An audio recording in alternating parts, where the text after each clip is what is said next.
What if one of the most famous philosophical ideas ever, God is dead, wasn't about religion, but about you, sitting here in the age of AI? Not your beliefs, not your spirituality, but your ability to think, decide, and assign meaning in a world where machines now do it faster and sometimes better than you. Because here's the uncomfortable question. If AI can answer everything, what happens to the person asking the questions? When Friedrich Nietzsche said God is dead, he wasn't celebrating, he was warning. He saw that society was losing its belief in a single absolute source of truth, something that had anchored morality, purpose, and meaning for centuries. And his real question is terrifyingly simple. What happens when the highest authority disappears and nothing replaces it? His answer: most people wouldn't rise to the challenge. They wouldn't create their own values. They would drift.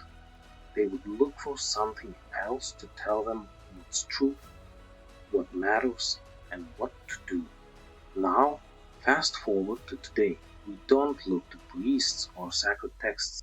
We look to search engines, recommendation algorithms, AI systems. You ask a question, you get a clean, confident answer. No struggle, no ambiguity, no effort. And slowly, something subtle starts happening. You stop asking, is this true? Do I agree with this? What do I think?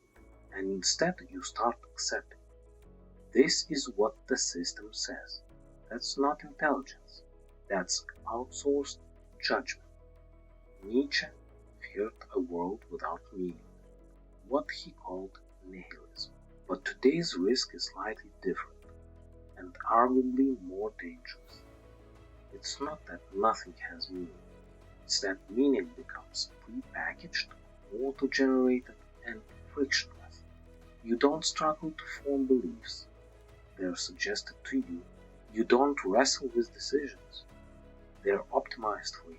So instead of meaning, you get something quieter, passive existence. A world where people don't collapse, they just stop engaging deeply.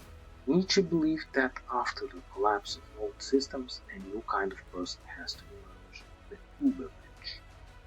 Not a superhero, but someone who thinks independently, creates their own values, someone who takes full responsibility for their life. Now bring that into the AI world. There are two paths forming right now. Path 1, the passive user.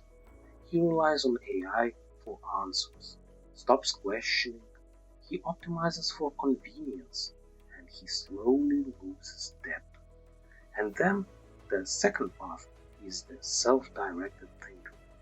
He uses AI but doesn't trust it blindly, challenges outputs, forms an independent conclusions, and he always stays mentally active.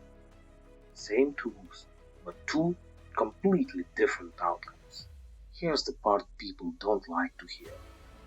AI won't make you stupid, but it can make you mentally lazy if you let it. And over time, that compounds. Because thinking isn't just about getting answers, it's a skill. And like any skill, if you stop using it, you lose it. If Nietzsche were alive today, he probably wouldn't say God is dead. He'd say something much more direct. You've replaced old authorities with new ones, and you don't question them either. So here's the real challenge. Use AI, leverage it, push it as far as you can, but don't let it become the thing that decides for you. Don't let it become the thing that thinks for you. And don't let it become the thing that defines truth for you. Because the moment you stop doing that, you haven't advanced. You've just handed over the most important part of being human. The final question isn't whether AI is powerful, doubts whether you still